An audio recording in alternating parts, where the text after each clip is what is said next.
Selamat berjumpa kembali, Ibu, Bapak, Saudaraku yang saya kasihi. Kita disemangati kembali oleh teh hangat. Teduhkan hati, hadirkan semangat untuk melakukan aktivitas-aktivitas kita sepanjang hari ini dengan firman Tuhan dari Filipi 4 ayat 18 dan 19. Kini aku telah menerima semua yang perlu daripada kamu, malahan lebih daripada itu.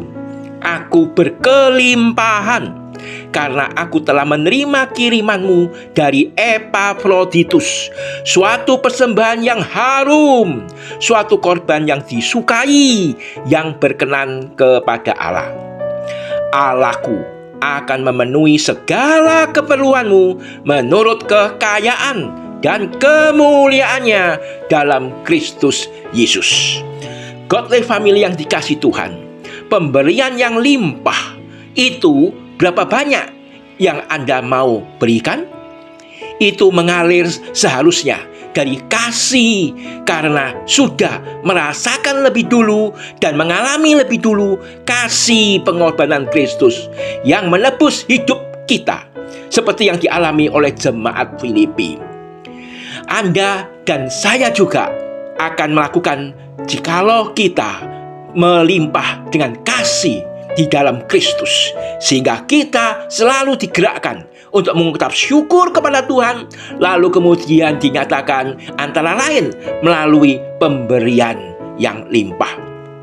Di dalam surat Paulus ini, ketika Paulus meninggalkan Makedonia dan kemudian dipenjarakan karena imannya, tertulis dalam pasal 1 ayat 13, Allah melengkapi kebutuhannya via jemaat Filipi, gereja satu-satunya yang mendukung Paulus.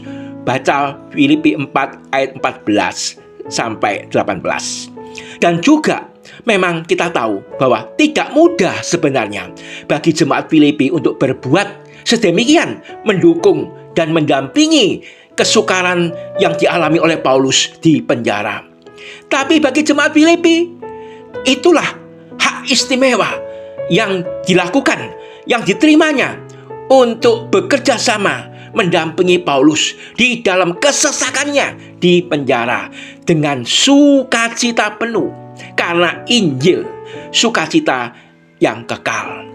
Paulus mengapresiasi kemurahan hati mereka itu dengan menyebutnya bahwa pemberian mereka itu adalah memancarkan aroma harum, korban yang berkenan kepada Tuhan, yang diberikan lebih dari satu kali. Seperti kalau kita membaca di dalam Filipi 4 ayat 16, ketika di Tesalonika, jemaat Filipi itu memberikan lebih dari satu kali kepada Paulus yang menerima bantuan tersebut.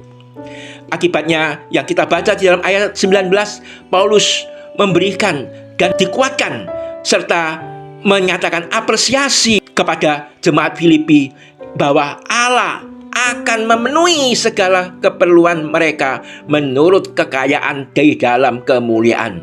Itu adalah jaminan Allah bagi anak-anak Allah. Paulus yakinkan jemaat Filipi, juga kita ini yang hidup di zaman sekarang juga akan mengalami yang serupa dari Allah Bapa yang sama di dalam Yesus Kristus, yang akan memenuhi segala keperluanmu menurut kekayaan dan kemuliaannya di dalam Kristus Yesus. Yakinilah, alamilah di dalam hidup saudara. Allah memberikan persediaan yang tidak terbatas, unlimited stock. Allah tahu kebutuhan saudara, dan Allah sesuai dengan janjinya akan memenuhi kebutuhan tersebut. Tuhan menolong kita sekalian supaya apa yang kita berikan itu memancarkan aroma harum dan berkenan kepada Tuhan sebagai satu ungkapan syukur.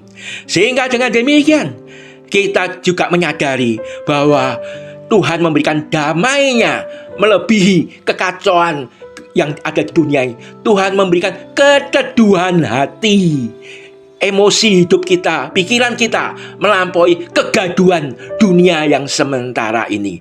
Dan Tuhan akan melengkapi kebutuhan kita bahkan melampaui kekurangan kita. Tuhan akan memenuhi semua keinginanmu. Tuhan memberkati kita bila kita mempercayakan hidup kita kepada Tuhan, mau setia melayani. Mari kita berdoa. Bapak Surgawi, terima kasih karena Engkau Allah yang maha kaya, maha mulia di dalam Yesus Kristus, memberikan jaminan kepastian bagi orang yang percaya, bagi anak-anak Allah yang berserah kepada Tuhan, yang selalu hidup bersyukur dan tetap setia melayani bersama-sama dengan hamba-hambamu melalui gerejamu. Engkau berkati kami semua Tuhan untuk berani mengimani dan berani melakukan dan taat kepada firman-Mu, janji-Mu yang memberikan damai di tengah-tengah kekacauan, yang memberikan keteduhan di tengah-tengah kegaduhan, dan Engkau yang memberikan kepada kami juga rasa aman di dalam Engkau ketika kami mentaati firman-Mu. Terpuji nama-Mu yang sudah memenuhi kebutuhan kami di dalam kekayaan-Mu. Demi nama Tuhan Yesus kami berdoa. Amin. Selamat beraktivitas Godly Family yang dikasihi Tuhan. Tuhan memberkati kita. Semangat!